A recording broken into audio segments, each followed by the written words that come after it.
On parle toujours de la précision suisse. Alors comme l'orateur est à moitié suisse, on va essayer de commencer bien à l'heure, s'il vous plaît.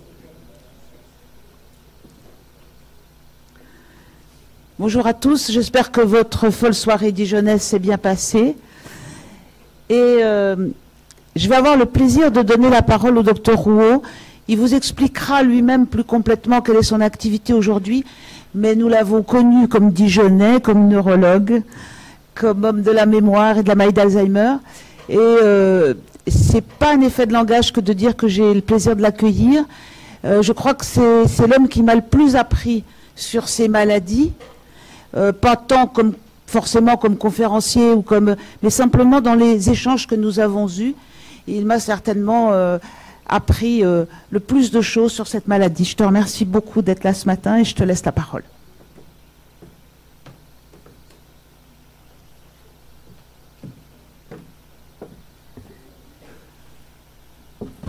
Donc, bonjour à toutes et à tous. Donc, merci beaucoup.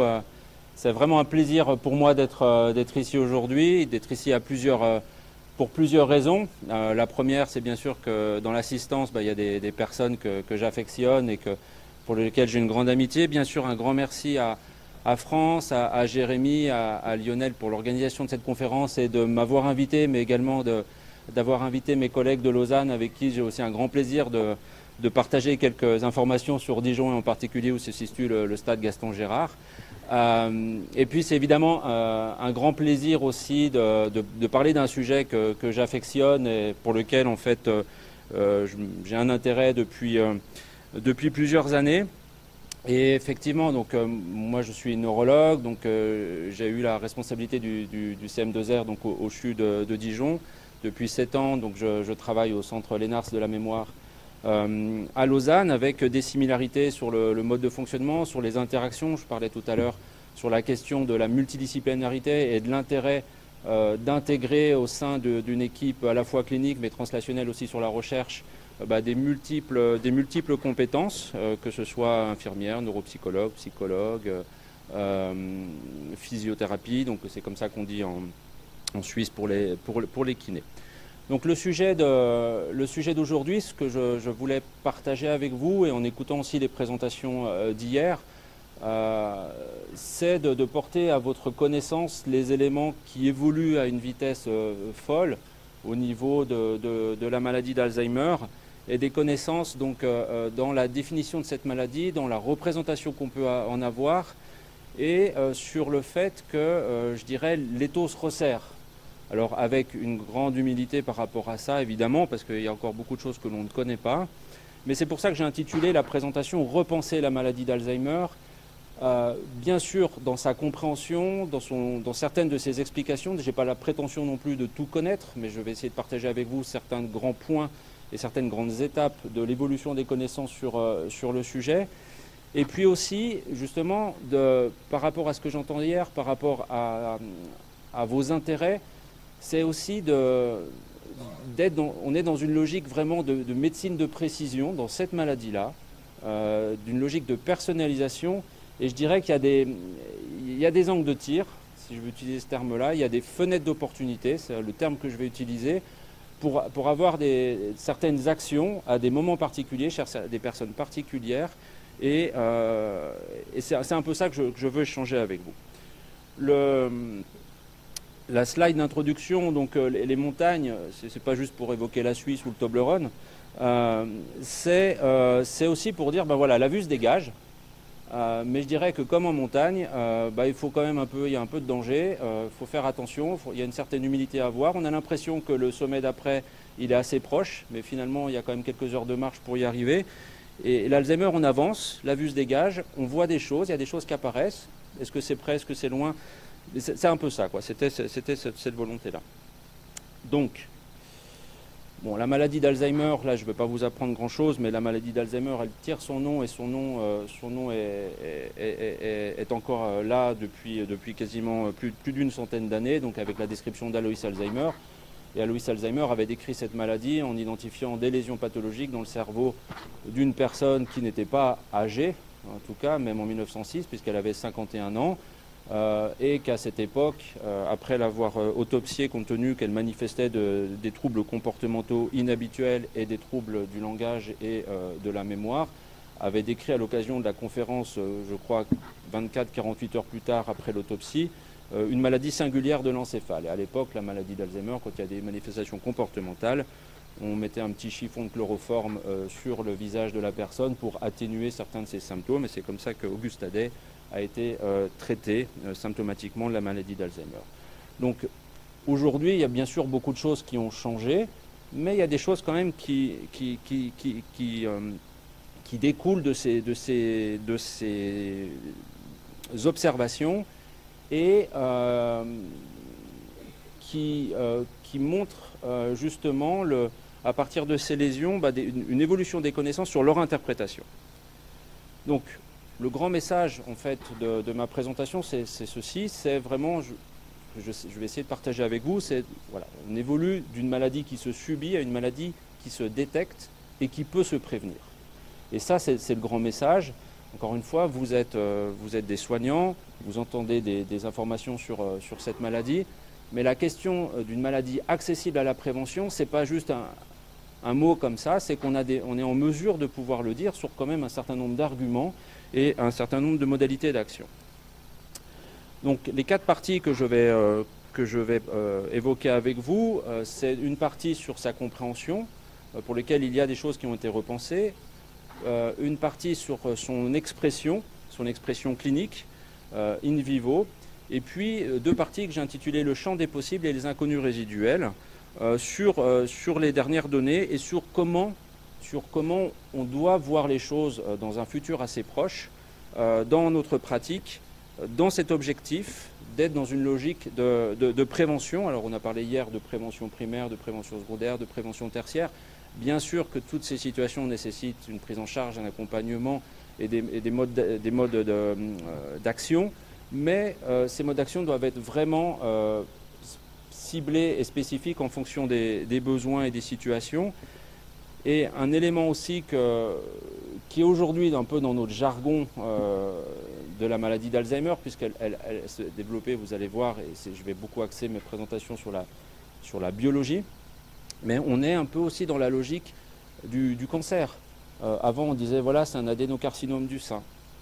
Et puis on donnait un traitement pour l'adénocarcinome du sein. Et aujourd'hui, on sait que telle personne, elle va avoir tel récepteur hormonal, elle va avoir tel marqueur génétique, et que les choix thérapeutiques vont être ciblés sur cette problématique-là, et il y a des traitements qui vont être efficaces sur cette problématique-là, et pas quelque chose de très général. Et l'idée, elle est vraiment d'aller dans ce sens avec les classifications biologiques de la maladie. Donc, concernant sa compréhension neuropathologique, donc Alzheimer avait décrit les lésions amyloïdes et tau, enfin ces agrégats qu'il avait estimés dans les neurones et à l'extérieur des neurones avec un dépôt un peu gélatineux de cette pathologie amyloïde. Aujourd'hui, on continue de la décrire comme celle-ci. Donc vous voyez ici sur la partie à gauche des stades, en fait des dépôts de la protéine amyloïde qui sont diffus dans le cerveau et qui vont représenter différents stades que l'on classifie en fait selon une critériologie neuropathologique que je vais expliquer dans les diapos suivantes. Parallèlement à cela, on a dans le développement intraneuronal des lésions de dégénérescence neurofibrillaire qui, elles, vont affecter la plupart du temps les structures temporales internes, mais pas toujours, mais je reviendrai après, et puis vont diffuser là aussi au niveau des structures temporales internes de l'hippocampe, et donc ce qui explique en particulier les difficultés de mémorisation. Et là aussi, on a différents stades évolutifs qui vont de 1 à 6, qu'on appelle les stades de Braak, et qui continuent d'être utilisés dans la terminologie neuropathologique. Donc ça, c'est un point important. Et puis donc les plaques neuritiques, qui sont aussi des dépôts amyloïdes sous forme de plaques. Et il y a une critériologie neuropathologique, et cette critériologie neuropathologique, avant c'était, bon voilà, il y a des lésions, donc il y a la maladie globalement. Et ça reste un enjeu aussi important dans le champ de connaissances. Donc en fait, il y a une classification neuropathologique, si bien que on a tous entendu, le diagnostic de certitude, c'est la neuropathologie. Mais le neuropathologiste, lui, il ne voit pas le patient, est-ce qu'il avait des troubles cognitifs ou pas, il voit un cerveau avec des lésions, et donc il dit il y a la neuropathologie, donc c'est la maladie. Et la chose qui a évolué, c'est que en fait, pour dire que les lésions qu'ils observent, il faut qu'il y ait un grade suffisamment important de certaines de ces lésions dans le cerveau pour dire oui, on pense qu'avec ces stades à un tel avancement pour les lésions de la pathologie tau, de la dégénérescence neurofibrillaire, eh bien on a des arguments pour penser que ce niveau de lésion, leur localisation, explique bien les symptômes. Et c'est-à-dire qu'avant ça, ou quand ces stades sont moindres, on n'a pas de raison de penser que ces lésions présentes sont à l'origine de symptômes, ou s'il y a des symptômes, ça veut dire qu'il faut penser qu'il y a probablement d'autres lésions qui l'expliquent. Et ça, c'est un point important, et si bien que dans la définition, donc le diagnostic de certitude, oui, mais selon le score, parce qu'il y a des seuils d'expression clinique, avec certaines limites que ça comporte, et on va parler après des stades précliniques, mais au fait aussi qu'il y a d'écopathologies fréquentes. Si bien que finalement, la question on parlait d'interdisciplinarité dans le champ, mais l'interdisciplinarité, elle existe aussi entre les cliniciens et les neuropathologistes pour dire oui, est-ce que les lésions qu'on observe, est-ce qu'elles expliquent les symptômes? Et le côté de je suis le neuropathologue, j'ai le dernier mot, c'est plus si vrai que ça. Ensuite, sur le plan toujours neuropathologique, il y a des éléments qui sont importants. Parce qu'on a ces deux types de lésions, donc les pathologies amyloïdes et la pathologie tau. Mais il y a ce qu'on appelle un paradoxe spatial. Parce que vous avez probablement entendu ou lu, il y a des choses qui se discutent sur la question de ce qu'on appelait la cascade amyloïde. Enfin, comme si c'était un peu des dominos qui se suivent les uns aux autres et puis qu'il y a une étape avant, une étape après. Donc ça a été très décrié parce que bien sûr dans notre milieu, il y a un peu des aspects quasi religieux, c'est-à-dire qu'il y a les taoïstes pour les aficionados de la protéine tau, il y a les baptistes pour les aficionados de la pathologie amyloïde, et puis il y a des gens qui ne veulent pas discuter les uns avec les autres, puis il y en a qui disent ouais, il y a peut-être un petit peu autre chose, donc il y a aussi des dogmes, et il y a quand même pas mal de choses qui ont évolué, et puis moi j'aime bien dire que je suis nuanciste en fait. C'est-à-dire qu'il y a un peu de vérité partout, mais après il faut essayer de trouver un peu le juste milieu, alors c'est peut-être le côté suisse qui me gagne. Après, partager des informations avec ceux qui sont un peu plus dogmatiques, ils n'ont pas toujours tort, mais après, il y a un peu de tout. Donc en fait, il y a le fait de considérer donc, ce fameux paradoxe spatial, mais qui a une importance aussi pour à la fois expliquer certains échecs des traitements jusqu'à présent, et puis que je vais vous présenter aussi certaines réussites des récents traitements avec un certain nombre de limites. Mais en fait, la pathologie tau, elle évolue la plupart du temps, donc effectivement, dans les parties temporales internes, et puis ils vont diffuser dans l'ensemble de l'encéphale, et c'est ça qui va conditionner les symptômes. C'est la pathologie tau, la dégénérescence neurofibrillaire, les dépôts de tau, qui mènent au mécanisme neurogénératif, et c'est ça qui explique les symptômes. La pathologie amyloïde, elle est plus diffuse, mais elle explique finalement aucun symptôme, ou pas de symptômes. Mais par contre, elle évolue. Alors, la tendance à dire, et là aussi c'est intéressant quand on reprend un peu l'histoire des choses, la tendance à dire c'est que finalement, ici, là, dans la salle, ceux qui ont, comme moi, 50 ans et plus, on a probablement un tout petit peu de protéines tau dans les régions hippocampiques. Voilà. C'est ce qu'on appelle la tauopathie liée à l'âge, une petite tauopathie, mais qui est juste là, qui n'explique rien, qui ne va pas être très gênante. Et puis, la pathologie amyloïde, elle gagne du terrain, et à un moment donné, cette tauopathie qui était plutôt tranquille dans un endroit, elle va diffuser. Parce que le système a été rendu vulnérable par la pathologie amyloïde. C'est un peu ça l'idée. Alors c'est un peu caricatural et schématique, mais c'est un peu ça l'idée. Et donc la pathologie amyloïde diffuse, et finalement la tauopathie va évoluer et donc va faire apparaître un certain nombre de symptômes. Donc ça veut dire, dans le message que je veux transmettre ici, ça veut dire qu'il y a un lien entre les deux, mais pas un lien de proximité. Donc s'il n'y a pas un lien de proximité, ça veut dire qu'il y a probablement d'autres acteurs. Et s'il y a probablement d'autres acteurs, ça veut dire qu'il y a probablement d'autres cibles. Et ça, dans la question aussi thérapeutique et de prise en charge ou de prévention, ça veut dire que peut-être agir sur le troisième invité du repas à table, c'est peut-être un point d'accroche important, parce que finalement, les deux ensemble, ça c'est important, mais ces deux ensemble, ils sont pas à côté les uns des autres. Ah, j'ai fait une bêtise. Donc, dans un des champs de connaissances que l'on a aujourd'hui, ben c'est question des intermédiaires. Ces questions des intermédiaires, en tout cas, il y en a deux. Et ce qui là aussi qui permet de dire des choses aujourd'hui, c'est grâce aussi au progrès des biomarqueurs, grâce au progrès de l'imagerie, parce qu'il y a des choses, même si c'était dans l'idée, on n'avait pas tous ces marqueurs, on n'avait pas tous ces accès à cette pathologie in vivo. Je vais revenir un peu dessus après, mais on n'avait pas tout ça. Aujourd'hui, on a des biomarqueurs dans le liquide céphalorachidien, on a des biomarqueurs dans les PET scans, donc on est en mesure de confirmer ou de vérifier certaines hypothèses parce qu'on peut l'objectiver. On peut l'objectiver. Donc, deux acteurs importants, la microglie.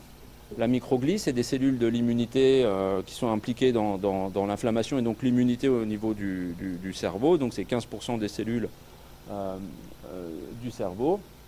Et en fait, eh bien, la microglie, elle est activée par la pathologie amyloïde, par la protéine amyloïde, et va donc activer la microglie, générer des mécanismes inflammatoires qui au début sont plutôt, là comme souvent dans l'inflammation, plutôt physiologiques. Mais au bout d'un moment, cette inflammation chronique va avoir des conséquences pathologiques, avec en fait une sorte d'excitation, enfin, de déstabilisation de la protéine Tau, avec ce qui est la charpente en fait, des axones et la charpente des neurones, et va phosphoryler cette protéine Tau, qui va ensuite encore plus accélérer l'inflammation et donc générer encore plus de tauopathie pour mener à des mécanismes de neurodégénérescence et perturber le système. Et donc on est en mesure aujourd'hui aussi de voir en neuropathologie, et ça c'est pas des choses qu'Alzheimer avait vues à l'époque parce que c'était pas possible, mais de voir cette activation microgliale comme élément intermédiaire qui essaye de se mettre autour des plaques ou prendre les plaques et agir sur la dégénérescence neurofibrillaire. Un autre point qui est aussi très intéressant, et bien sûr je vais venir parce que le but c'est aussi quand même de faire du lien effectivement avec la question de l'activité physique et les mesures de prévention, c'est le fait que ça, c'est des suivis longitudinaux de patients donc, qui ont eu un PET scan, qui ont un PET scan amyloïde. Donc on voit la charge de la pathologie amyloïde dans le tissu cérébral, donc qui diffuse, je vais vous montrer une image après. Et puis en parallèle, la charge de la pathologie Tau. Donc on voit où se dépose au PET scan la protéine Tau. Alors, on voit que chez des patients qui sont donc non cliniquement atteints, donc cognitive unimpaired, et là, ils sont donc atteints, donc soit MCI, soit avec une démence. Eh bien, l'impact chez des patients qui sont amyloïdes positifs, et donc on regarde s'ils ont des lésions vasculaires, donc une microangiopathie, souvent liée à l'hypertension, ou une microangiopathie liée à des dépôts amyloïdes, de pathologie amyloïde, eh bien, il y a une différence. En fait, il y a un effet booster de ces lésions vasculaires alors qu'ils ne sont pas encore symptomatiques cliniquement sur le développement de la pathologie Tau. Donc ça en fait une deuxième cible, ces questions microvasculaires, de la microangiopathie, encore une fois. Donc la cible, encore une fois, c'est d'essayer d'interrompre les connexions entre deux choses. Et qui sont ces éléments qui sont un peu les connecteurs? Si on coupe la transmission, c'est un peu comme en foot, entre la défense et l'attaque, si on coupe un peu certains éléments du milieu de terrain, ça passe plus, puis on est un peu tranquille. C'est un peu la même chose sur certains aspects-là. Donc ça, c'est une des cibles aussi. Et on voit ces cofacteurs, ces médiateurs qui influent sur le mode évolutif. Et ce qui est intéressant, c'est que c'est surtout au stade où les gens ne sont pas encore malades, enfin, pas au sens clinique, donc par rapport à la prévention.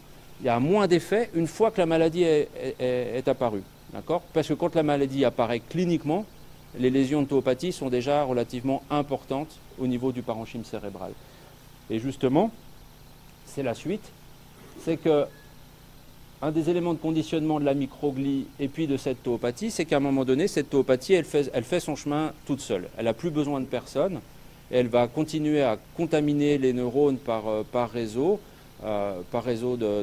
soit de proximité, soit surtout par réseau de connectivité dans le mode de fonctionnement par rapport aux réseaux neuronaux, et donc va contaminer de neurone en neurone et va faire que la maladie diffuse et va faire son chemin de manière autonome, sans que tous ces facteurs initiaux soient soit encore acteur de la problématique par cette hyperphosphorylation de la protéine tau. Et ça veut dire que c'est aussi un point important justement dans cette question de quand agir, comment agir et chez qui agir, et de pouvoir mesurer ça. Donc voilà, donc ça c'était l'aspect spatial avec les différents acteurs, et puis il y a cet aspect temporel. Donc aussi un des messages, c'est vraiment de considérer que la maladie d'Alzheimer, c'est une maladie chronique du cerveau. Une maladie chronique comme est l'hypertension, comme est le diabète, une maladie chronique d'organes avec différents aspects. Et puis, encore une fois, il y a des... Finalement, la démence, c'est un terme qui est vraiment pas joli, trouble neurocognitif majeur, mais voilà, mais l'entité qu'on a dans la littérature, c'est finalement le stade ultime d'un processus pathologique, biologique, enfin physiopathologique et pathologique, qui évolue depuis un certain nombre d'années. Et on est vraiment dans une question de continuum de cette maladie qui, en fonction des situations, en fonction des études, varie de 10 à 25 ans. Donc oui, il y a une problématique chez le sujet âgé, puisque finalement l'espérance de vie augmente la probabilité de développer les symptômes d'une maladie, mais qui apparaît, en tout cas les premiers changements se font au milieu de la vie. Donc ça c'est un point important. Et puis ces changements donc vont du stade clinique léger à un stade de trouble plus avancé. Alors après, quels sont les facteurs? Donc, comme je vous disais, en guise d'introduction, je brosse un petit peu les différents points importants, en tout cas les points saillants autour des connaissances sur la pathologie, parce qu'il y a des choses que l'on sait, des choses que l'on ne sait pas, puis il y a des modèles, et il y a la question de la génétique. Donc la génétique, il y a une revue d'un collègue de Rouen là, tout récemment sur le rôle des différents gènes. Donc oui, il y a des formes génétiques de cette maladie, des formes dites autosomiques dominantes, où ce sont des cas familiaux avec une transmission d'un risque sur 2, avec l'expression de la maladie à un âge relativement jeune, autour de 50 ans. Mais ce sont des formes extrêmement rares. Donc bien sûr, les gènes sont vraiment causaux, puisque c'est des formes monogéniques, mais ce sont des formes extrêmement rares qui sont à moins de 0,01% des cas. D'accord ? Et puis, il y a tout un groupe d'autres gènes qu'on qualifie ça du risque polygénique, c'est-à-dire c'est des gènes qui sont impliqués dans la physiopathologie du processus de la maladie, mais qui à eux seuls n'expliquent pas. Ils génèrent une susceptibilité génétique à développer la pathologie, mais pareil, ils ont un niveau d'importance plus ou moins marqué selon les types de gènes, avec un qui est le plus antérieur parce qu'il était découvert dans les années 90 avec les allèles ApoE4-4. Mais vous voyez, c'est globalement moins de 5% de la situation. Donc ça, et après, il y a d'autres gènes qui sont un peu identifiés, mais avec un niveau d'impact, en tout cas vraiment très très faible, avec le niveau de connaissance actuel sur le sujet. Ça veut dire qu'il y a d'autres choses comme facteurs. Et un point aussi important, c'est que tous ces gènes découverts récemment ou un peu plus antérieurement, ils sont tous impliqués dans la voie amyloïde quand même. Donc ça veut dire que cette question de voie amyloïde qui est décriée par les tauistes, il y a quand même des éléments factuels pour dire, non, l'amyloïde, elle a quand même un rôle. Et vous voyez ce que je vous disais tout à l'heure avec ce rôle un peu d'agitateur, en tout cas, ou d'excitateur de l'inflammation et autres par rapport à la tauopathie. La tauopathie, elle serait peut-être tranquille, elle ne bougerait pas dans son coin s'il n'y avait pas quand même eu l'amyloïde qui perturbait, on va dire, l'homéostasie loco-régionale. Donc ça a conduit à un collègue genevois avec tout un groupe européen de dire oui, on peut considérer aujourd'hui qu'il y a 3 formes de maladies, en tout cas 3 cinétiques de maladies d'Alzheimer en fonction des situations. Donc il y a la maladie avec un modèle similaire à amyloïde et tau, parce que les lésions sont les mêmes, les régions affectées sont les mêmes, sauf que le mode d'installation, l'âge de survenue et la cinétique d'évolution n'est pas la même. Mais chez les patients, donc forme autosomique dominante, donc moins de 0,01% des cas, c'est très rapide, parce que les gènes, de toute façon, produisent l'amyloïde, et puis ça s'accumule, et puis la pathologie se développe, avec un développement dès l'âge de la vingtaine, et puis une expression autour de la cinquantaine. Je Je reviendrai sur un petit exemple tout à l'heure. Les formes à risque polygénique, c'est un petit peu plus lissé dans le mode évolutif. Et puis, les formes dites sporadiques, avec X facteurs de risque, puisque c'est une maladie multifactorielle, eh bien, la variation, elle est plus importante, mais ce sont les formes les plus fréquentes, avec en général un mode d'expression de la pathologie entre 75 et puis 85 ans. Et vous voyez, dans les trois modèles, eh bien, la question de la pathologie tau, elle est quand même précurseur au départ à minima. Et ça, c'est intéressant parce qu'il y a eu toute la question, ça c'est plus une petite anecdote historique, mais en fait, dans les années 80, il y a un Français qui avait publié, c'était Delacourte, qui avait dit, oui, il y a quand même une taupathie préalable. Et puis les Américains, il y avait aussi un groupe canadien qui avait dit, oui, oui, il y a ça. Et puis ces publications, elles étaient restées vraiment minoritaires parce que les Américains ont vraiment énormément publié sur amyloïde avec des modèles différents. Et finalement, cette question de l'amyloïde comme précurseur avait pris le dessus. Et puis maintenant, bah, tout le monde est d'accord pour dire que oui, il y a quand même une petite taupathie préexistante et que l'amyloïdopathie génère la vulnérabilité et accélère, en tout cas, conditionne le fait que la pathologie se développe. Donc voilà pour la première partie, un peu dans des modes de compréhension neuropathologique et physiopathologique. Sur la partie suivante, donc le mode d'expression, donc je ne serai pas très long sur l'expression clinique.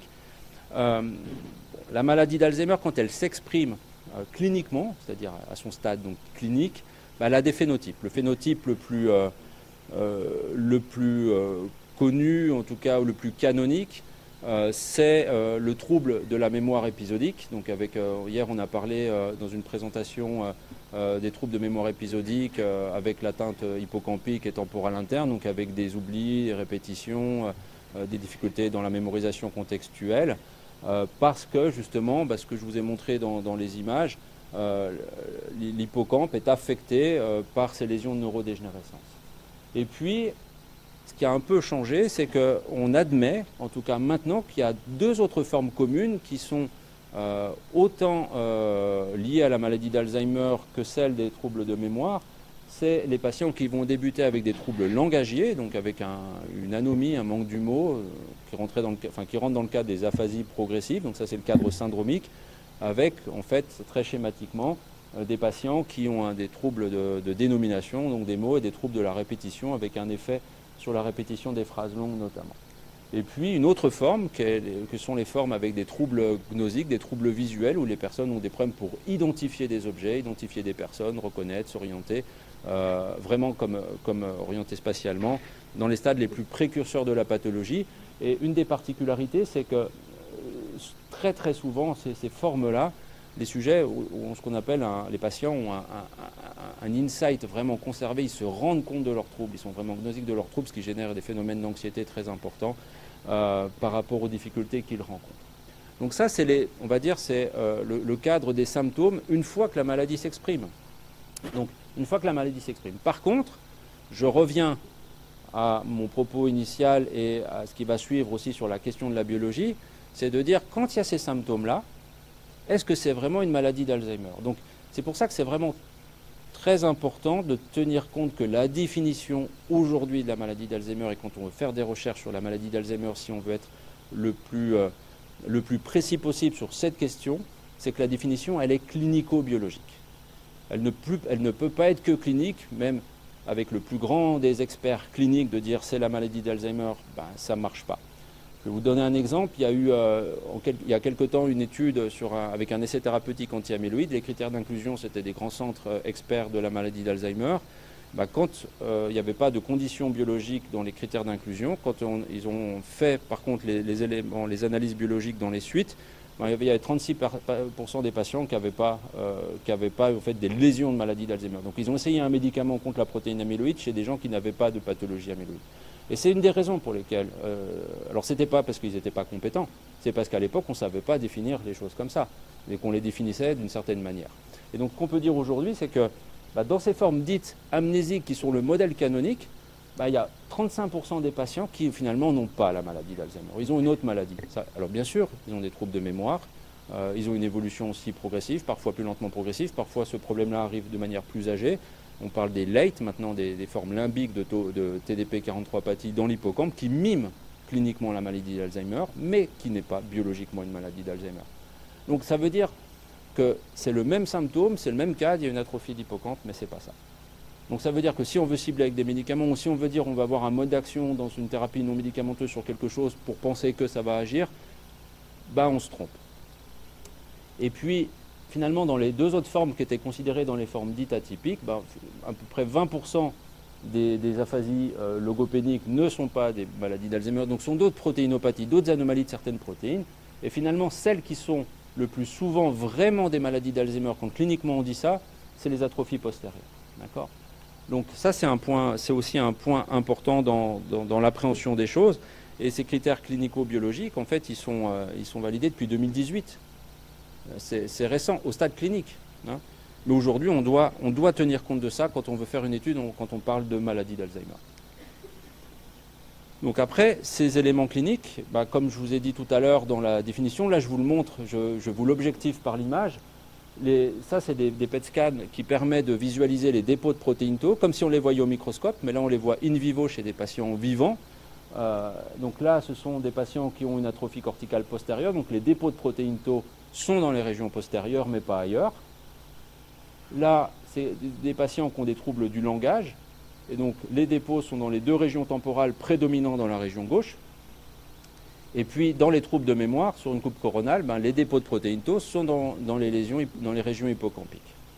D'accord ? Donc, il y a une corrélation clinique des dépôts de la protéine tau qu'on peut voir in vivo chez des patients. Et là, quand on a ça, avec ces examens d'imagerie, on dit oui, il y a bien ces symptômes. Ces symptômes évoquent une maladie d'Alzheimer. Et je confirme que biologiquement, c'est des arguments biologiques pour dire qu'il y a une maladie d'Alzheimer. Donc, dans la pratique clinique aujourd'hui, bien sûr, après vous allez me dire, mais on fait tout ça à tous les patients, ça coûte cher. Comment ça se passe dans la réalité? Donc après, ben, il y a des choses qu'on pourra peut-être discuter après dans la partie discussion ou au café après. Mais en tout cas, on a ces marqueurs dans la pratique qui sont accessibles. Donc aujourd'hui, en France, c'est possible, c'est un peu plus récent, mais en Suisse, on peut le faire depuis déjà au moins 5 ans. Le PET amyloïde, donc qui permet de voir les dépôts amyloïdes. Mais je vous ai dit, l'amyloïde, à elle seule, elle n'explique pas tout. Donc c'est vraiment la conjonction des deux. On peut voir, mais aujourd'hui, que dans le cas de la recherche. En France, ça se fait aussi que dans le cas de la recherche, mais c'est également le cas en Suisse. Le fameux PET tau que je vous ai montré, qui fixe la tauopathie, ça peut se faire dans le cadre de la recherche. Mais ça sera un examen qui vraisemblablement sera important dans un futur proche. Et puis on peut doser, dans la ponction lombaire, on en parlait aussi hier soir avec un collègue, on peut doser les marqueurs de la tauopathie ou de l'amyloïdopathie dans le liquide céphalorachidien. Donc ça, c'est un examen qui est aujourd'hui de routine. La ponction lombaire avec le dosage des biomarqueurs, ce n'est pas un examen exceptionnel, ce n'est pas de la science-fiction, c'est un examen de routine. Et on le propose en tout cas à un grand nombre de patients parce que, en fait, aussi, là, on parle un peu de la culture ou des informations que j'échange avec vous quand on est des soignants, mais les patients nous disent, docteur, moi vous me dites que j'ai la maladie d'Alzheimer, mais est-ce que c'est vraiment ça? Et quand on est clinicien, même avec, comme je vous disais, ben, il dit vraiment ça, non, je ne peux pas vous dire, mais pour avoir des arguments supplémentaires, on peut doser des marqueurs. Et des personnes, voilà. Donc après, il y a des limites, parce que comme tous les marqueurs, il y a des variabilités, il faut savoir les faire, il faut savoir les interpréter, évidemment, dans le contexte, parce que l'interprétation, elle est aussi clinico-radio-biologique. Mais en tout cas, ces marqueurs sont des examens de routine. Mais vous allez me dire, d'un côté, ils sont chers, évidemment. De deux, quand même, on est dans une logique de durabilité et ils sont potentiellement polluants, c'est de la médecine nucléaire. Donc quand on pose ces indications, on réfléchit quand même à ça. Est-ce que ça va changer la prise en charge, évidemment, pour certains patients? Et puis ceux-ci sont faciles, ne sont pas trop chers. Enfin, les neurologues, on fait des ponctions lombaires, je dirais qu'on aime bien en faire, en fait. Mais c'est quand même invasif pour les patients. En tout cas, on considère que c'est un examen invasif, malgré tout. Donc il y a des choses à faire évoluer. Donc enfin, pour terminer sur l'aspect clinique, eh bien, la conception, en tout cas, mais avec des limites que je vais évoquer, la conception, en tout cas, de l'Alzheimer disease ou de l'Alzheimer change, en fait, parce que c'est la question que c'est vraiment un continuum. et qu'il y a un continuum d'un stade préclinique au stade prodromal, ou MCI, hein, le MCI c'est le stade prodromal de la maladie d'Alzheimer, et au stade plus avancé, avec les retentissements fonctionnels. Et puis, en lien, ces variations biologiques, et ces variations biologiques amyloïdes et tau, ben, dans les collègues oncologues, ils ont la classification TNM pour les tumeurs, le nombre de lésions, les métastases. Nous, on a une classification qui s'appelle ATN pour l'instant, avec amyloïdes, tau et neurodégénérescence. Puis on dit s'il n'y a pas de, c'est moins, et s'il y a des lésions, c'est plus. Et puis on dit c'est A+, T+. Et la définition biologique de la maladie d'Alzheimer, peut-être que vous avez vu ça dans des rapports, en tout cas dans des rapports de consultation, ben on dit c'est A+, T+. Et si ce A+, T+, correspond à une clinique évocatrice, ben on dit c'est une maladie d'Alzheimer avec un niveau de preuve très élevé, qui est quasi de la certitude. D'accord ? Mais ces variations biologiques, là, il y a une très grande étude. Alors, ils n'ont pas réinventé la chose, parce que ça, c'était connu, mais par contre, c'est une équipe chinoise qui vient de le publier. Mais c'est avec des dizaines de milliers de cas. Je crois qu'il y a 30 000, enfin des dizaines, oui, 30 000, donc c'est quand même énorme, hein, mais avec des biomarqueurs. Et ils montrent et ils confirment la cinétique d'apparition des changements des biomarqueurs avant l'apparition des symptômes. Et donc, il confirme qu'il y a des changements 20 ans avant l'apparition des symptômes de la pathologie, sur amyloïde, sur tau, sur neurodégénérescence notamment. Donc, toute la question, c'est finalement dans le stade préclinique, et ça c'est un vrai champ de discussion, de réflexion par rapport aussi à des aspects éthiques, évidemment, des aspects thérapeutiques, sur de dire est-ce que quand biologiquement il y a des changements, est-ce que c'est déjà la maladie d'Alzheimer? Qu'est-ce que c'est la définition finalement de la maladie d'Alzheimer? Est-ce que la maladie d'Alzheimer, c'est d'avoir les symptômes avec ces lésions correspondantes, ou est-ce que c'est déjà d'avoir les lésions? Et ça j'ai pas la réponse. Hein. En tout cas, c'est un grand débat. Certains disent, c'est un peu comme le cholestérol et l'infarctus du myocarde. Est-ce que d'avoir du cholestérol, c'est déjà un pré-infarctus du myocarde? Non. Par contre, si on réduit le cholestérol, on évite l'événement. C'est pareil, est-ce que d'avoir de l'amyloïde et de la tau, c'est déjà la maladie? Est-ce que amyloïde positif, c'est déjà la maladie? Est-ce que c'est comme le diabète, prédiabète ou intolérance au glucose? C'est ça un peu le champ de question. Parce que derrière, il y a la question de quand est-ce qu'on va agir sur le plan thérapeutique, avec quels moyens. Et puis, qui évolue? Ça, c'est des grands enjeux. Donc, je vais revenir un peu avec vous après. Donc voilà, c'était une petite animation pour régénérer de l'attention. Ça voulait juste dire qu'en fait, il faut peut-être changer un peu l'angle de vue, ou voir les choses un peu différemment, en tout cas, ou intégrer un autre angle de vue. Donc, là, c'est une autre façon de changer l'attention. C'est justement de reprendre un peu la phrase de Soulages pour rendre visible l'invisible, avec cette question, en fait, d'une pathologie donc, chronique d'organes, et de considérer qu'en fait il y a différentes étapes, et que la maladie d'Alzheimer, c'est vraiment un modèle de médecine qu'on appelle 4P, pour personnaliser, participative, prédictive et préventive. Donc, troisième partie, le champ des possibles. Le champ des possibles, c'est quoi? C'est qu'est-ce qu'on peut faire avant? Parce que je vous ai dit, il y a ces lésions 25 ans avant, on le sait. Est-ce qu'on doit déjà faire des choses avant? Comment on peut le faire? Qu'est-ce qu'on sait faire? Qu'est-ce qu'on a envie de faire? Donc ça, c'est des points importants. Alors ça, c'est des points de perspective, hein, de recherche. Mais ça commence à émerger. Et puis après, encore une fois, c'est à intégrer dans un contexte, parce que ce n'est pas le tout de dire on fait des diagnostics, mais il y a des propositions à faire. Et ce qui est en train vraiment d'évoluer aujourd'hui, c'est la question des marqueurs sanguins, des biomarqueurs sanguins, comme dans d'autres pathologies. Et donc, il y a un marqueur. Il y a un marqueur qui est un marqueur de protéines phosphoto qu'on dose dans le sang. Et quand il est positif, en fait, il est un grand prédicteur qu'il y a déjà une pathologie amyloïde et une pathologie tau au niveau du parenchyme cérébral. Donc on est déjà, en tout cas pas amyloïde seul, parce qu'il prédit l'amyloïde, même si c'est un marqueur tau, et il prédit la tauopathie, la maladie d'Alzheimer. Donc ça, c'est un point important déjà pour cibler. Après, encore une fois, c'est une question de définition. Est-ce qu'on est chez des sujets à risque, ou c'est des sujets, je dirais, précliniques d'une maladie?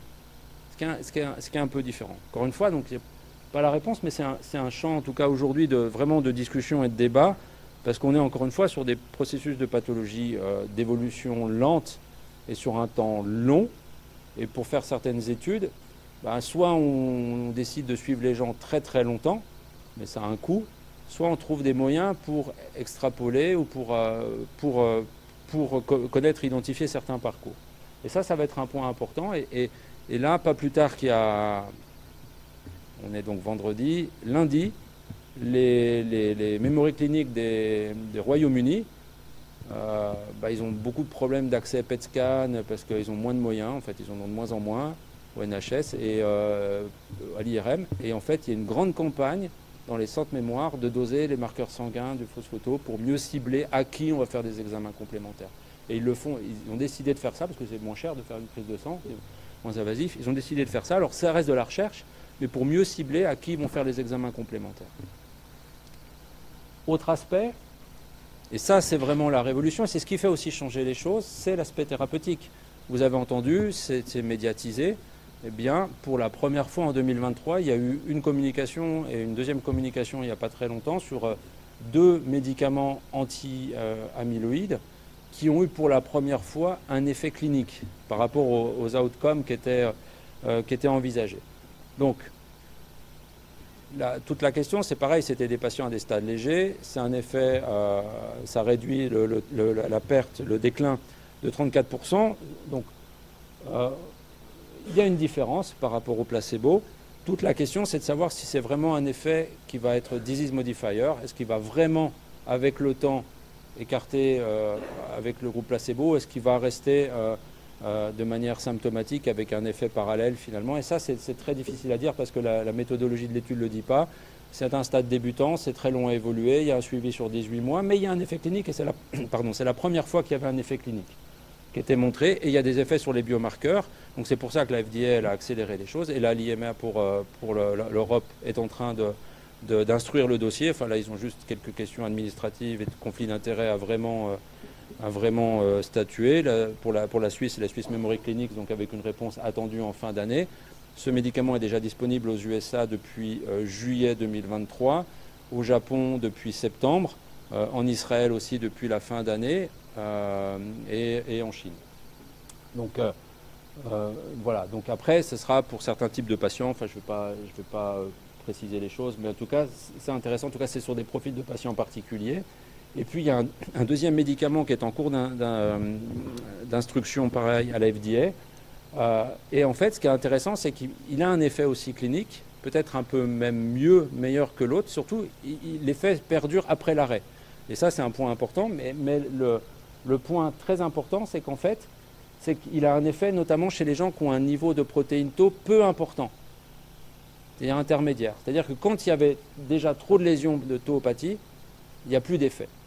Donc ça veut dire qu'il y a vraiment une fenêtre, en tout cas, d'action pour ce type de traitement à un moment donné. Ça revient sur ce que je disais tout à l'heure, sur le fait que la tauopathie, elle suit son cours après, puis dès qu'elle a dépassé un certain stade, c'est trop tard parce que les mécanismes de neurodégénérescence, même si on agit sur des mécanismes en amont, c'est trop tard. Donc voilà, ça c'est l'aspect thérapeutique et je vous ai dit c'est 2023. 2023 et avant 2023, il y a eu plein de publications sur l'épidémio et l'épidémio, qu'est-ce qu'elle montre? Elle montre que depuis quelque temps déjà, on a un taux d'incidence des démences qui baisse. Voilà, donc on a moins de nouveaux cas de démence en Europe occidentale, aux États-Unis qu'avant. D'accord? Et il n'y a pas de traitement. Donc il n'y a pas de traitement, enfin il n'y avait pas de traitement et le taux d'incidence baisse. Même sur certaines études, le taux de prévalence baisse, mais après c'est quand on corrèle par rapport à l'espérance de vie et l'augmentation du nombre de personnes à des âges plus avancés, bien sûr que ce taux augmente avec l'âge, évidemment, mais le taux, en tout cas le taux d'incidence baisse. Donc qu'est-ce qui fait que le taux d'incidence baisse? C'est la question, très probablement, des questions autour du mode de vie. Et là, donc, il y a une grande publication, donc 2017 puis 2020 dans Lancet, sur des facteurs de risque. Ça va être, il y a déjà des choses qui ont été évoquées. Mes collègues demain, tout à l'heure, vont le réévoquer aussi dans le cadre du symposium Kermans qui va être présenté. Mais donc il y a des facteurs de risque modifiables qui ont été identifiés et pour lesquels en fait on estime que si on les réduisait, on diminuerait la prévalence d'un certain pourcentage. Ce qu'il faut savoir, c'est que cette étude, elle date un petit peu, mais c'était quand même un message, c'est que je crois que c'était en 98, c'est les Anglais en études épidémiologiques qui disaient que si on diffère l'apparition des symptômes de la maladie de 5 ans, on diminuerait la prévalence de 50%. Donc si on est dans une logique, parce qu'après il y a une mortalité compétitive sur le plan épidémiologique qui s'installe, donc les gens décèdent d'autres choses, sans maladie, sans dépendance en tout cas liée à la maladie d'Alzheimer ou à des démences. Donc ça a un impact aussi important dans cette logique d'agir et de prévenir et de différer. Et donc les facteurs, donc, là je vous les ai grossis, donc on a parlé hier sur la question de niveau d'éducation et de l'importance d'un haut niveau d'éducation, de scolarité, donc qui contribuerait à hauteur de 7% sur cette question de prévalence si on améliorait celui-ci. Il y a d'autres facteurs qui sont impliqués donc, au milieu de la vie, donc la perte auditive, avec surtout des questions autour de la réserve. Je vais le resynthétiser après, mais sur la réserve cérébrale, sur justement d'éviter la déprivation neurosensorielle, on l'a évoqué. Mais il y a des études récentes qui montrent qu'il y a des choses qui changent biologiquement aussi chez les personnes qu'on a pareil en fait. Donc pour l'instant c'est juste de l'observation, il n'y a pas une causalité, ça mérite d'être réévalué, mais il n'y a pas juste la question de la réserve cognitive, c'est qu'entendre mieux, vraisemblablement ça a un impact aussi biologique et sur l'amyloïde. Les traumas crâniens, qu'ils soient légers, répétés ou autres, ont un mécanisme également sur le risque. L'hypertension artérielle par rapport à la microcirculation et la microangiopathie. L'alcool, pour différentes raisons, l'effet toxique, mais l'effet hépatique aussi, et puis les complications biologiques. Il y a des liens entre amyloïde et foie, hein, donc c'est un point important. Et le surpoids, l'obésité avec l'inflammation. Et puis plus tard, donc, on a le tabac, la dépression, l'isolement social, l'inactivité physique, et je vais revenir, la pollution. Pour la première fois, en tout cas, dans ce facteur de 2020, en tout cas, la pollution apparaît. Là, il y a plein d'études, notamment dans la région de Chicago, qui montrent qu'en fonction des lieux de résidence des patients, la prévalence n'est pas tout à fait la même. Et puis, il y a la question des microparticules, de l'inhalation et des conséquences de cette inhalation avec l'inflammation, puisque le bulbe olfactif est quand même juste à côté des régions temporales, très proche, et que la barrière hémato-encéphalique, elle est très friable dans cet endroit-là. Et d'autres facteurs comme le diabète.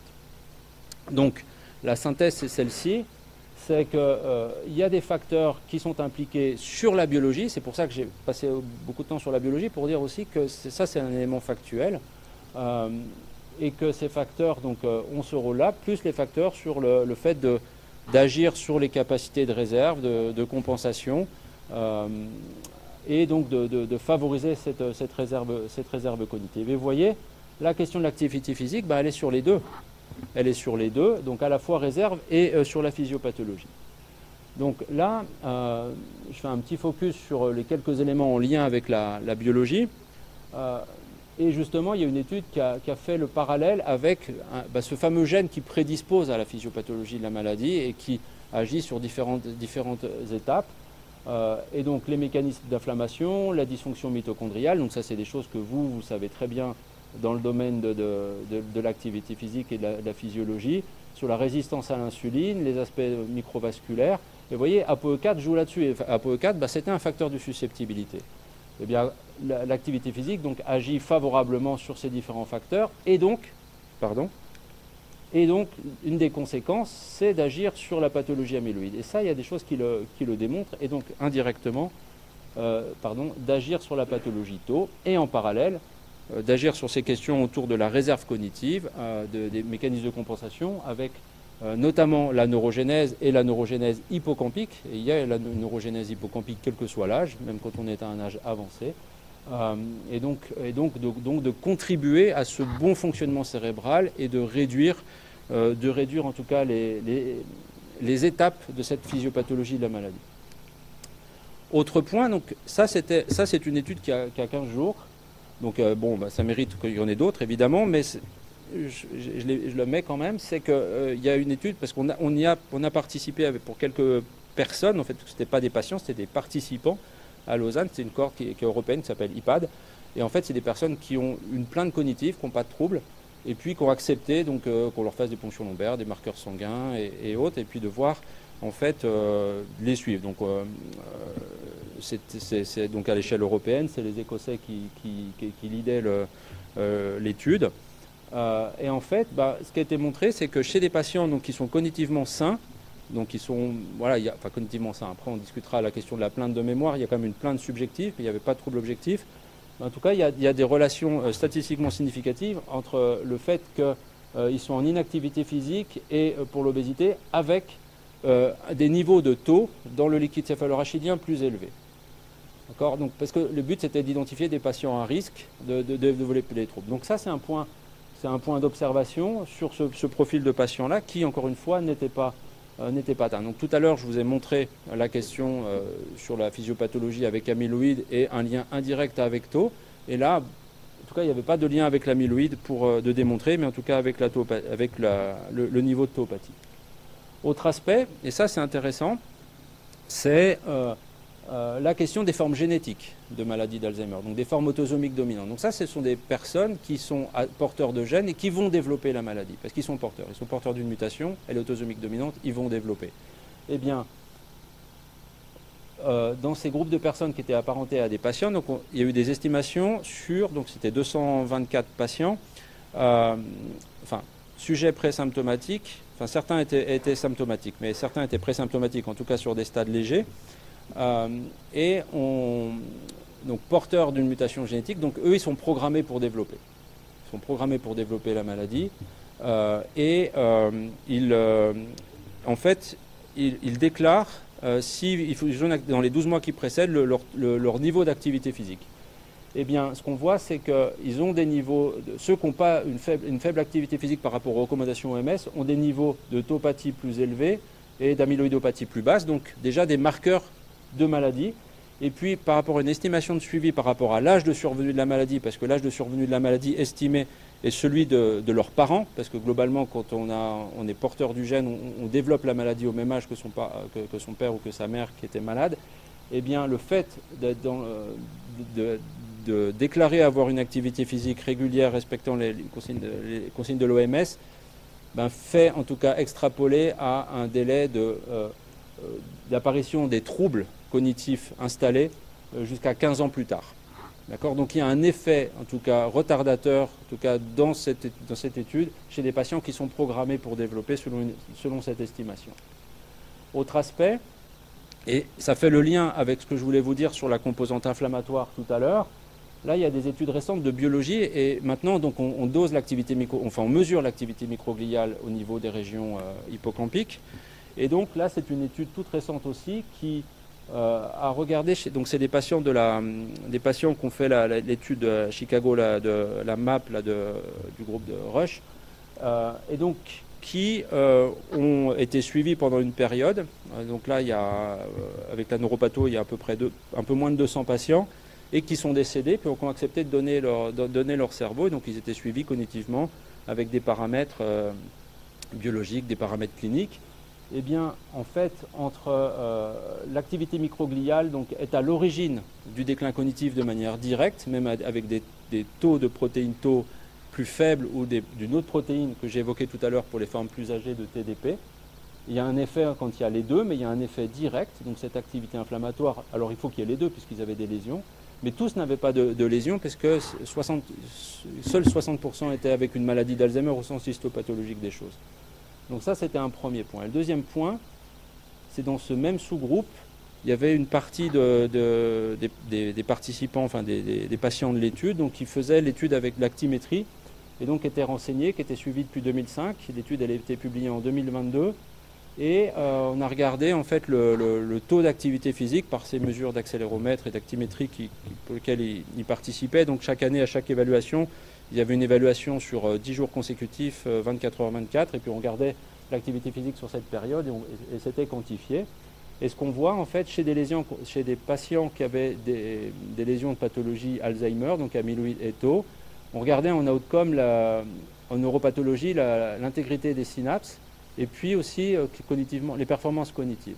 Ce qu'on voit, c'est que l'activité était d'autant plus importante chez les patients qui avaient des lésions. Enfin, la réduction de l'activité microgliale était plus manifeste et avait une traduction sur l'intégrité synaptique et la réserve cognitive chez les patients donc, qui étaient qui avaient des lésions de maladie d'Alzheimer. Donc en fait, ça veut dire que d'avoir la pathologie et de réduire cette activité neuro-inflammatoire, en fait, a une conséquence à la fois cognitive et une conséquence neuropathologique sur l'intégrité synaptique, sur la mesure qui a été faite. Donc pour terminer, la dernière partie qui est un peu plus courte, c'est les questions résiduelles. Les questions résiduelles, c'est prédire. Prédire, c'est est-ce qu'on peut, justement, quand on est au stade présymptomatique, prédire la maladie d'Alzheimer, prédire qui va développer, qui a le risque. Ça, c'est une vraie discussion, parce que tous ceux qui sont amyloïdes plus, quand on regarde l'évolution de ceux qui deviennent malades, il y a quand même une différence, même s'il y a un décalage dans le temps. Donc ça veut dire qu'il y a des gens qui ne développent pas. Ça, c'est un premier point. Deuxième, donc comment prédire? On ne peut pas faire des études sur 25 ans, ça coûte cher, donc on compte beaucoup. Alors c'est juste pour illustrer, on en parlait un petit peu hier, mais il y a un enjeu aujourd'hui d'identifier, de pouvoir utiliser, alors c'est encore une fois pour d'illustration, mais c'est la question de l'IA. C'est un vrai sujet, de dire quel patient va développer, comment je peux anticiper, qui je vais traiter. Parce que je reviens sur les traitements de tout à l'heure, on estime que c'est 26 000 € par an les traitements. Donc qui va pouvoir en bénéficier, les effets secondaires, comment on fait. Donc on aura besoin de ces outils-là, peut-être, probablement, ou pour estimer quel groupe de population. Deuxième chose, et ça c'est un point important, parce que vous avez compris que j'avais pas mal insisté sur la neuroinflammation d'une maladie qu'on appelle neurodégénérative. Alors quand des fois je me querellais un petit peu avec mon collègue de la sclérose en plaques à l'époque, et il disait toi tu fais de la dégénérescence, moi je fais de l'inflammation. Peut-être que je vais retourner le voir, puis je vais dire maintenant moi je fais de l'inflammation, puis toi je ne sais pas ce que tu fais, mais je verrai. Mais c'est souvent un peu les deux. Mais Mais en tout cas, vous voyez, il y a un marqueur qui est prédictif chez les sujets asymptomatiques à risque qui sont suivis dans des grandes cohortes. C'est un marqueur sanguin qui est le GFAP, et comme par hasard, c'est un marqueur de l'activité microgliale. D'accord? Alors il n'est pas spécifique, mais le GFAP prédit 17 ans avant l'apparition des symptômes de la maladie. D'accord, sur un marqueur sanguin. Donc ça, c'est important, donc dans les marqueurs de l'inflammation. Donc après, aussi, il y a les marqueurs de résilience cognitive, c'est-à-dire ou de qui résiste. Parce que, comme on disait hier, il y a le verre à moitié plein, le verre à moitié vide, mais il y a aussi des bonnes choses, et probablement aussi en génétique. Il y a des bons exemples de ça, mais biologiquement aussi. Et puis, il y a des paramètres. Je pense que la question de différencier hommes et femmes a un rôle vraiment important. À charge amyloïde équivalente progressive, la tauopathie chez des sujets asymptomatiques, la tauopathie chez la femme croît extrêmement rapidement par rapport à l'homme. Pour quelle raison? Parce que souvent on a dit voilà, il y a plus de femmes malades, est-ce que c'est l'espérance de vie, est-ce que c'est mathématique, est-ce qu'elles sont allées moins à l'école pour les plus anciennes? Aujourd'hui c'est plus le cas évidemment, tant mieux. Donc c'était un peu ça la question, c'était de dire oui, il y a plus de femmes parce que les hommes meurent, enfin voilà. Probablement qu'il y a d'autres paramètres. Il y a beaucoup de gens qui s'intéressent aujourd'hui à la durée d'exposition aux hormones durant la vie sexuelle, donc entre la première menstruation jusqu'à la ménopause, plus les grossesses, à quel moment, parce qu'on pense qu'il y a un rôle justement avec cette question aussi autour de l'inflammation, et comme par hasard, la GFAP n'est pas pareil chez hommes et femmes dans des suivis de cohorte, chez des personnes qui là ont des troubles légers. Donc voilà pour les autres aspects. Ça veut dire quoi? Ça veut dire qu'il faut tenter d'essayer d'identifier des fenêtres de tir et d'y mettre, donc il y a des cibles, et d'identifier et d'y mettre les modes d'action à différents moments. Et vous voyez la question autour de l'amyloïde, autour de la protéine tau, mais pas seulement. Et l'inflammation est un vrai aspect en prévention primaire, mais aussi surtout en prévention secondaire, et bien avant les symptômes. Et toute la question de la thérapeutique médicamenteuse, c'est une chose pour essayer de cibler certaines composantes physiopathologiques, mais pas que. Et vous voyez aujourd'hui, ce qui est intéressant, c'est que le champ de la recherche, souvent, on sectorisait, et puis il y avait ceux qui faisaient une thérapie non médicamenteuse, puis il y avait, on va dire, la noblesse qui faisait la thérapie médicamenteuse, et c'était un peu ça, les réunions il n'y a pas si longtemps que ça. Vous voyez là, le cercle, on est ensemble. C'est-à-dire qu'il y a besoin de faire des choses communes, parce qu'il y a des modes d'action communes, et ce n'est pas l'un ou l'autre, c'est des aspects très complémentaires, mais ces aspects complémentaires méritent maintenant d'identifier quand est-ce que c'est le bon moment et quel bon moment. D'accord ? Donc ça, c'est un point important. Puis après, bah, vous allez me dire, ok, mais les 60 autres % des facteurs de risque modifiables, c'est quoi? Bah, on ne sait pas bien. Mais il y a quand même des choses intéressantes, parce que finalement, tau et amyloïdes, c'est des protéines qui ont des rôles physiologiques. Donc après, il y a des gens qui disent, est-ce que c'est des protéinopathies, est-ce que c'est des protéinopénies, en fait, des pertes de fonction? Ça, c'est une autre question. Mais il y a des petites choses intéressantes, parce qu'il y a aussi des gens qui s'intéressent au rôle avec les infections. L'Epstein-Barr, l'herpès, Acan et autres. Puis il y a juste une petite chose que j'aime bien souligner, puis que j'aime bien rappeler à chaque mois d'octobre sur les réseaux sociaux, c'est que, puis dans le service, bah, c'est qu'en fait, on a remarqué chez les vétérans américains que ceux qui sont vaccinés contre la grippe ou contre d'autres virus, bah, ils font moins de maladies d'Alzheimer que les autres. Donc la vaccination répétée et régulière, qui est bien sûr bonne, moi je fais ça au mois d'octobre pour la grippe, hein, mais aux patients, je leur dis, bah aussi, ça peut peut-être agir, ça réactive un petit peu votre bonne microglie, votre bonne inflammation, parce qu'il y a un petit coup d'immunité boostée. Et puis, il y a des études qui commencent à le dire, que justement, on a moins de pathologies. Donc, ce rôle de l'infection, bah, c'est une des questions, mais toujours sur cette question de la voie amyloïde. Donc, pour conclure, eh bien, je vous ai dit tout à l'heure, donc c'est une médecine 4P. La prédiction, c'est vraiment important. On est dans un long continuum, il y a des fenêtres d'opportunité. La personnalisation, c'est qu'il y a des cibles qui sont identifiées, donc d'agir sur un certain nombre de cibles. Aujourd'hui, sur l'aspect thérapeutique, c'est la pathologie amyloïde, parce que c'est celle qui est la plus antérieurement étudiée, mais il y a énormément d'études sur la taupathie, sur l'inflammation, sur le vasculaire, sur le plan médicamenteux.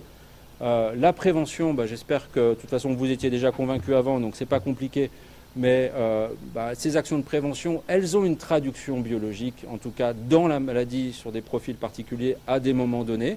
Donc je pense que c'est vraiment, dans ce que j'ai entendu hier, je trouvais vraiment des choses hyper intéressantes, mais d'y associer un petit peu de biologie, et pour de monitorer ça, vu qu'on est en train de développer, il y a des marqueurs sanguins qui apparaissent, ben je pense que, bien sûr, on ne va pas faire des ponctions lombaires à des gens chez qui on fait des tâches, évidemment, mais sur de la biologie, puisqu'on a des marqueurs un peu directs ou indirects ou des facteurs de risque, je pense que c'est des jolies choses.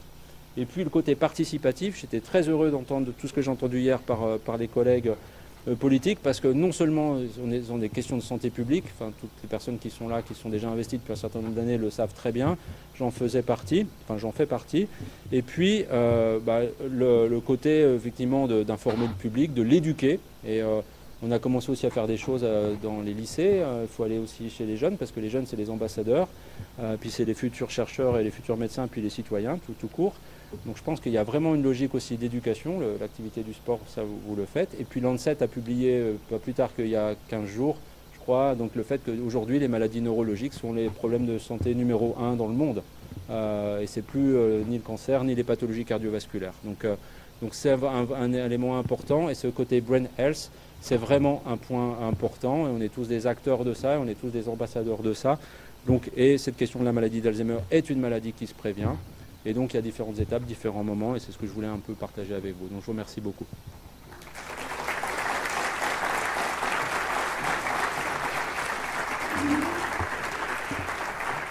Un peu dépassé. On va se donner, tant pis que la fait durera un peu moins de temps, on va se donner un tout petit temps quand même de questions, puis vous poursuivre la discussion avec Olivier quand même autour du café. Allez, on part pour 2 questions. Avec des réponses courtes. Oui, merci.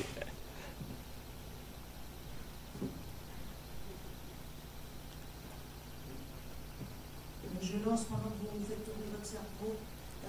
Tu parlais d'un booster des lésions microvasculaires sur les autres phénomènes amyloïdes et tout. Est-ce que, avant on disait pour le pied, il y a des formes dégénératives, il y a des formes vasculaires, il y a des formes mixtes. Ouais. Est-ce que cette classification, il ne faut plus en parler, que finalement tout serait un peu mixte? Alors oui, alors si je fais une réponse très courte, c'est que la monolésion, enfin c'est plus l'exception que la règle, même sur des formes jeunes, c'est-à-dire qu'il y a des lésions, amyloïdétose, c'est la définition neuropathologique et physiopathologique, mais il y a des lésions de synucléinopathie comme dans la maladie à corps de Lewy, il y a des lésions microvasculaires aussi. Après, bien sûr, quand on fait de la neuropathologie, on la fait tardivement, puisqu'on la fait au moment où les gens décèdent.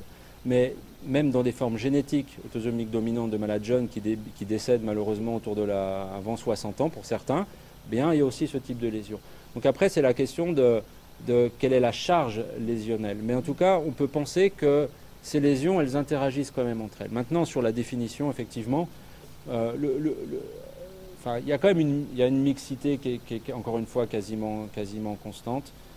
Par contre, le vasculaire a aussi évolué. C'est-à-dire qu'on disait démence vasculaire, mais il y a la microangiopathie. Et dans la microangiopathie, il y a la microlaculaire, il y a l'ignose.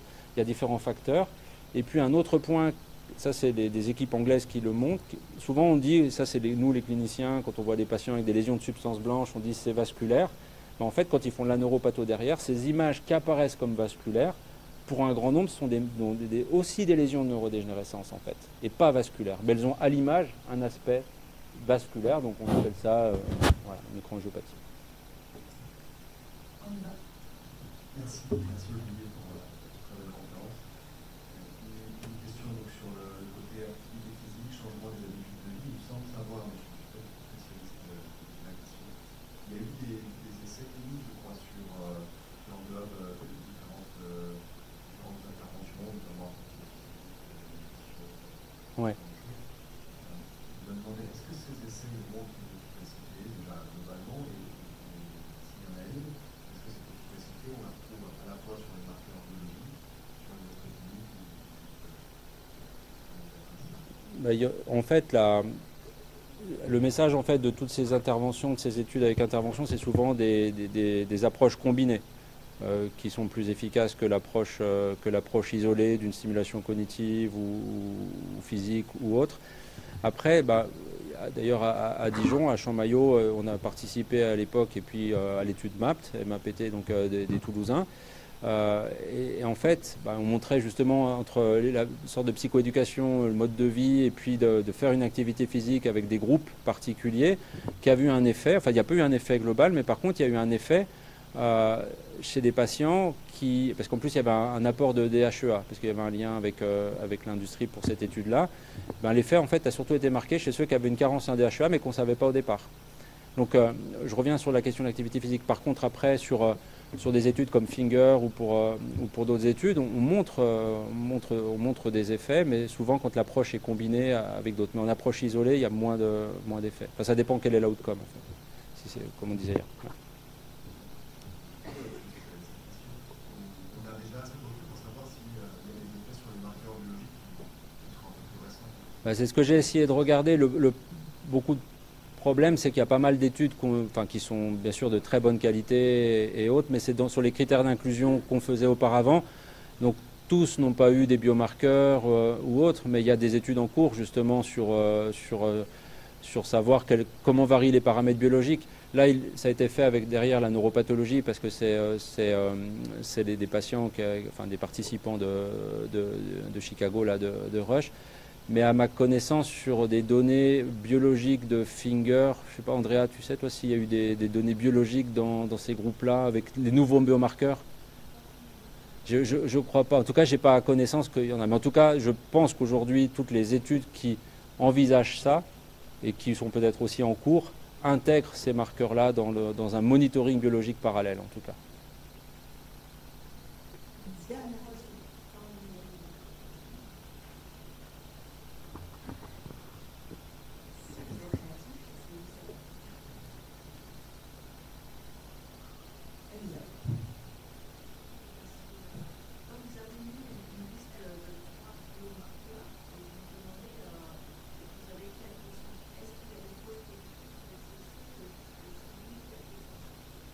Oui, en fait, j'ai mis ça pour illustrer un peu le propos et le design de la présentation, mais en fait, la rigueur voudra qu'on utilise une combinaison de biomarqueurs, parce que finalement, chacun de ces biomarqueurs n'est pas spécifique. On parle aussi, il y a les neurofilaments, il y a d'autres biomarqueurs, donc c'est vraiment des combinaisons qui vont définir les choses de manière un peu plus importante. Après, il y a des variabilités aussi très importantes. Par exemple, alors pas pour GFAP, mais pour un biomarqueur de neurofilament, on sait qu'il peut y avoir des variations dans la journée, des variations en fonction de la suffisance rénale. Donc, il faudrait être très, très attentif à ça. Aujourd'hui, ça a un rôle important pour identifier, pour comparer des groupes. Mais à l'échelle individuelle, c'est hors de question, en tout cas, de mettre à disposition des marqueurs sanguins pour nos confrères de médecine générale. Actuellement, on n'est pas... Enfin, des fois, je donne cet exemple avec le PSA pour la prostate, mais pas tout à fait la même chose non plus. Mais on ne peut pas encore aujourd'hui dire que parce qu'il y a protéine tau qui a un peu bougé, vous allez avoir la maladie d'Alzheimer dans 18 ans. Il y a plein d'autres raisons de ne pas le faire, mais même sur la question biologique, c'est encore difficile. Par contre, de s'approprier le fait qu'on puisse le faire dans certaines études, dans des centres mémoire, avec une expertise et un suivi particulier, avec d'autres modes d'évaluation, ça, je pense qu'on va y arriver très rapidement.